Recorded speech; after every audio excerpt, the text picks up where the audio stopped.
Trading कुठली पण असो बघा, इंडियन असो, फॉरेक्स असो का क्रिप्टोकरन्सी असो.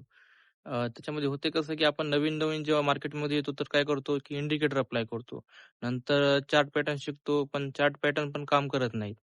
आता तुम्हाला जर बेसिकपासून सुरुवात करायची असेल, तर कॅन्डलस्टिक वगैरे शिकून घ्या आणि एक एस-एम-सीचा वगैरे कोणता एखादा चांगला कोर्स जर तुम्हाला भेटला, म्हणजे त्याच्यामध्ये एक स्ट्रॅटेजी पण पाहिजे त्या मेंटरची, की ती स्ट्रॅटेजी मार्केटमध्ये 100% म्हणता 90% तरी काम केली पाहिजे. अशी स्ट्रॅटेजी पाहिजे आणि ती स्ट्रॅटेजी त्यांनी तुम्हाला बॅक टेस्ट करून दिली पाहिजे.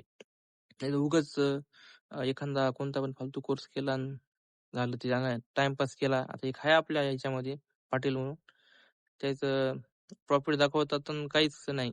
असाच आहे टाईमपास 25 दिवसाचा.